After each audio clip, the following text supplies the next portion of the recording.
Hello dears, എല്ലാവർക്കും welcome back to our channel. അപ്പോൾ ഇന്നത്തെ നമ്മുടെ വീഡിയോ ഡ്രൈ ഹെയറിന് വേണ്ടിയിട്ടുള്ള അവർക്ക് സ്യൂട്ടബിൾ ആയിട്ടുള്ളൊരു ഹെയർ പാക്കാണ് കേട്ടോ.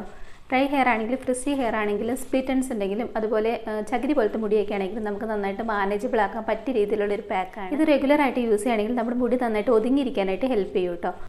അതുപോലെ ഇത് കൂടുതൽ യൂസ് ചെയ്യുന്നതിനനുസരിച്ച് ദിവസങ്ങൾ കഴിയുന്നവരും നമ്മുടെ മുടി നന്നായിട്ട് മാനേജബിൾ ആയിട്ട് കിട്ടും. നമുക്ക് വീഡിയോയിലേക്ക് പോകാം. വീഡിയോയിലേക്ക് പോകുന്നതിന് മുന്നേ ആയിട്ട് നിങ്ങൾ സബ്സ്ക്രൈബ് ചെയ്യാതെയാണ് വീഡിയോ കാണുന്നതെങ്കിൽ സബ്സ്ക്രൈബ് ചെയ്യുക കേട്ടോ. കൂടാതെ ബെല്ലൈക്കൺ ക്ലിക്ക് ചെയ്ത് അതിൽ ഓൾ എന്ന ഓപ്ഷൻ തന്നെ കൊടുക്കാനായിട്ട് ശ്രദ്ധിക്കുക കേട്ടോ. അപ്പോൾ നമുക്ക് നേരെ വീഡിയോയിലേക്ക് പോകാം. അപ്പോൾ നമ്മുടെ ഏറ്റവും ആദ്യത്തെ ഇൻഗ്രീഡിയൻറ്റ് കറ്റാർ വാഴയാണ് കേട്ടോ. ഞാൻ കറ്റാർ വാഴയുടെ ഒരു ഫ്രഷ് ആയിട്ടുള്ള ലീഫാണ് എടുത്തിരിക്കുന്നത്. അപ്പോൾ നിങ്ങൾക്ക് ഈ ഫ്രഷ് ആയിട്ടുള്ള ലീഫ് ഇല്ലെങ്കിൽ കടയിൽ നിന്ന് വാങ്ങിക്കുന്ന ആ ഒരു ജെല്ലില്ലേ, അതാണെങ്കിൽ യൂസ് ചെയ്യുക കേട്ടോ. നിങ്ങൾക്കറിയായിരിക്കുമല്ലോ, നമ്മൾ ഈ ഫ്രഷ് ആയിട്ടുള്ള ലീഫ് എടുക്കുമ്പോൾ അതിൽ നിന്നൊരു മഞ്ഞ കളറിലൊരു സാധനം വരും കേട്ടോ. അപ്പോൾ നമ്മളത് കളയാനായിട്ട് കട്ട് ചെയ്ത് ആ ഒരു ഭാഗം നേരെ കുത്തി നിർത്തിയിട്ട് എവിടെയെങ്കിലും ഒന്ന് ചാരി വയ്ക്കുക. ഇതെന്തിനാണ് നമ്മളിങ്ങനെ ചെയ്യുന്നതെന്ന് വെച്ചാൽ ഇതിൽ നിന്ന് വരുന്ന ആ മഞ്ഞ ലിക്വിഡ് നമ്മുടെ സ്കിന്നിന് അലർജി ഉണ്ടാക്കുന്നതാണ് കേട്ടോ. അപ്പോൾ നമ്മുടെ സ്കിന്നിലൊക്കെ പറ്റിക്കഴിഞ്ഞാൽ നമുക്ക് ചൊറിച്ചിൽ തോന്നും കേട്ടോ.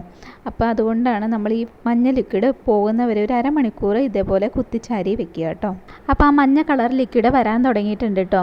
അപ്പോൾ നമ്മൾ ഇതുപോലെ തന്നെ ഒരു അരമണിക്കൂർ വെക്കുമ്പോൾ തന്നെ ഈ കറ്റാർ വാഴയിൽ നിന്ന് ഫുള്ളായിട്ട് ആ ലിക്വിഡ് പോയി കിട്ടും. അപ്പോൾ അരമണിക്കൂറിന് ശേഷം നോക്കിയപ്പോൾ കംപ്ലീറ്റ് ആയിട്ട് ഈ മഞ്ഞ ലിക്വിഡ് പോയിട്ടുണ്ട്. ഇനി നമുക്ക് ഈ കറ്റാർ വാഴ യൂസ് ചെയ്യാം. ഇനി ഇതൊന്ന് കട്ട് ചെയ്തെടുക്കാം കേട്ടോ. ഒരു 2-3 പീസാക്കി ഒന്ന് കട്ട് ചെയ്തെടുക്കാം. നമ്മളിത് യൂസ് ചെയ്യുമ്പോൾ ഈ പച്ച കളറിലെ സംഭവം എല്ലാം നന്നായിട്ട് കളഞ്ഞിട്ട് വേണം കേട്ടോ യൂസ് ചെയ്യാനായിട്ട്. അതിൻ്റെ ആ ഒരു ജെല്ല് മാത്രമേ നമ്മൾ എടുക്കാൻ പാടുള്ളൂ. അപ്പോൾ ജ്യൂസ് ആക്കാൻ വേണ്ടിയിട്ടാണെങ്കിലും നമ്മൾ ഈ പച്ചയിട്ട് അരച്ച് ജ്യൂസ് ആക്കരുത് കേട്ടോ. ഫുള്ളായിട്ട് പച്ചപ്പ് കളയണം. കാരണം അതിലും ആ മഞ്ഞയുടെ കണ്ടൻറ്റ് ഉണ്ടാകും. അത് നമ്മുടെ സ്കിന്നിനെയും ഹെയറിനെയും ഭയങ്കരമായിട്ട് ഇറിറ്റേറ്റ് ചെയ്യും. അപ്പം ഞാൻ ആ കത്തി വെച്ച് തന്നെ ആ ജെല്ല് കംപ്ലീറ്റ് ആയിട്ട് എടുത്തിട്ടുണ്ട് കേട്ടോ. അപ്പോൾ ഇതുപോലെ ഫ്രഷ് ആയിട്ടുള്ള ലീഫ് കിട്ടാത്തവരാണെങ്കിൽ നമ്മൾ ഈ കടയിൽ നിന്ന് വാങ്ങിക്കുന്ന ആ ഒരു ജെല്ലില്ലേ, അതൊരു 3 ടേബിൾ സ്പൂൺ ജെല്ലെടുക്കാം കേട്ടോ ഇതിന് പകരമായിട്ട്. ഇപ്പോൾ ജെല്ല് കംപ്ലീറ്റ് ആയിട്ട് നമുക്ക് കിട്ടിയിട്ടുണ്ട് കേട്ടോ. ആ 3 പീസാക്കിയില്ലേ, അതിൻ്റെ ഫുള്ളായിട്ട് ജെല്ല് നമുക്ക് കിട്ടിയിട്ടുണ്ട്. ഇനി ഇത് മിക്സിയിലിട്ട് നന്നായിട്ടൊന്ന് അടിച്ചെടുക്കുക കേട്ടോ. ഇപ്പം ഞാൻ നന്നായിട്ട് അത് അടിച്ചെടുത്തിട്ടുണ്ട്. ഇനി നമുക്ക് രണ്ടാമതായിട്ട് വേണ്ടത് തേങ്ങാപ്പാലാണ് കേട്ടോ. അപ്പോൾ ഇതിൻ്റെ അളവെന്ന് പറയുന്നത് ഒരു ഗ്ലാസിൻ്റെ 1/4 ഭാഗത്തോളം തേങ്ങാപ്പാൽ എടുക്കുക. എന്നിട്ട് ഇത് രണ്ടും കൂടി നന്നായിട്ടൊന്ന് മിക്സ് ചെയ്യുക. നമ്മളിതിലേക്ക് വേറെയും 2 ഇൻഗ്രീഡിയൻസ് കൂടി ചേർത്ത് കൊടുക്കാൻ പോകുന്നുണ്ട് കേട്ടോ.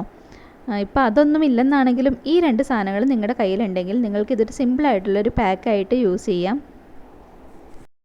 നെക്സ്റ്റ് നമ്മൾ ചേർത്ത് കൊടുക്കാൻ പോകുന്നത് കാപ്പിപ്പൊടിയാണ് കേട്ടോ.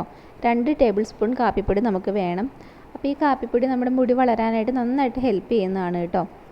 ഈ കാപ്പിപ്പൊടിയിലെ കഫേൻ നമ്മുടെ ഹെയറിൻ്റെ ഫോളിക്കിൾസില്ലേ, അതിനെ നന്നായിട്ട് സ്റ്റിമുലേറ്റ് ചെയ്ത് പെട്ടെന്ന് ഹെയർ ഗ്രോത്ത് ഉണ്ടാവാനായിട്ട് ഹെൽപ്പ് ചെയ്യും. നിങ്ങൾക്ക് ഏത് കാപ്പിപ്പൊടി വേണമെങ്കിലും യൂസ് ചെയ്യാം കേട്ടോ. നമ്മൾ കടയിൽ നിന്നൊക്കെ മേടിക്കുന്ന ബ്രൂവിൻ്റെ പാക്കറ്റില്ലേ, ചെറിയ പാക്കറ്റ് 2 രൂപയുടെ, അത് 2 എടുത്താലും മതി കേട്ടോ. അപ്പോൾ ഞാൻ വീട്ടിലുള്ള കാപ്പിപ്പൊടിയാണ് എടുത്തിരിക്കുന്നത്. അപ്പോൾ അതിൽ ഒരുപാട് തരികളുണ്ടാവും. ബ്രൂവിൻ്റെ പാക്കറ്റ് എടുക്കുന്നതിൽ അതിൽ തരികളുണ്ടാവില്ല കേട്ടോ. അതാണ് കുറച്ചുകൂടി നല്ലത്. ഇത് ഒരുപാട് കട്ടയായിട്ട് തരികളുണ്ടാവും. ഇനി നിങ്ങൾ ഏത് ഓയിലാണോ ഹെയറിൽ യൂസ് ചെയ്യാറുള്ളത് അതൊരു സ്പൂൺ ഒഴിച്ചിട്ട് നന്നായിട്ട് മിക്സ് ചെയ്യുക കേട്ടോ. കാപ്പിപ്പൊടിയിൽ ഒരുപാട് തരികളുള്ള കാരണം ഞാനൊന്ന് അരിച്ചെടുക്കുകയാണ് കേട്ടോ. ഇനി നമുക്ക് ഈ പാക്ക് അപ്ലൈ ചെയ്യാം. അതിന് മുന്നേ ആയിട്ട് സ്കാൽപ്പിൽ കുറച്ച് ഓയിൽ അപ്ലൈ ചെയ്ത് കൊടുക്കുക കേട്ടോ. നമ്മുടെ സ്കാൽപ്പ് ഡ്രൈ ആവാതിരിക്കാൻ വേണ്ടിയിട്ടാണ്. ഇനി മുടിയുടെ കെട്ടൊക്കെ ഒന്ന് കളയാം കേട്ടോ. മുടിയുടെ തുമ്പത്തുനിന്ന് കെട്ട് കളഞ്ഞ് തുടങ്ങുക. അതിനുശേഷം മുകളിലുള്ള കെട്ട് കളയാം കേട്ടോ, അല്ലെങ്കിൽ മുടി പൊട്ടിപ്പോകാനായിട്ട് ചാൻസ് ഉണ്ട്. ഇത് നമ്മൾ സ്കാൽപ്പിൽ ഇട്ട് കൊടുക്കുന്നത് മുടി വളരാനായിട്ട് നന്നായിട്ട് ഹെൽപ്പ് ചെയ്യും കേട്ടോ. അപ്പോൾ ഞാനിത് സ്കാൽപ്പിലും ഹെയറിലൊക്കെ നന്നായിട്ട് ഇട്ട് കൊടുത്തിട്ടുണ്ട്.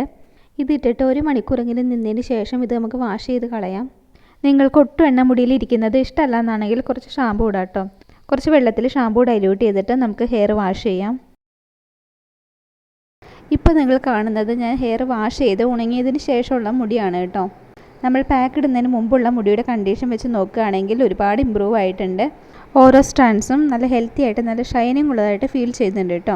നമ്മൾ വേറെ കണ്ടീഷണർ ഒന്നും യൂസ് ചെയ്തിട്ടില്ല. ആ ഒരു പാക്കിൻ്റെ റിസൾട്ട് മാത്രമാണിത്. റെഗുലറായിട്ട് നമ്മളിത് യൂസ് ചെയ്യുകയാണെങ്കിൽ നല്ല റിസൾട്ട് തന്നെ ഉണ്ടാവും. മുടിയുടെ ടെക്സ്ചറും ക്വാളിറ്റിയും നന്നായിട്ട് ഇമ്പ്രൂവ് ചെയ്യുന്ന ഒരു പാക്കാണിത്. അപ്പോൾ വീഡിയോ ഇഷ്ടമായെങ്കിൽ ഒന്ന് സബ്സ്ക്രൈബ് ചെയ്യാം കേട്ടോ.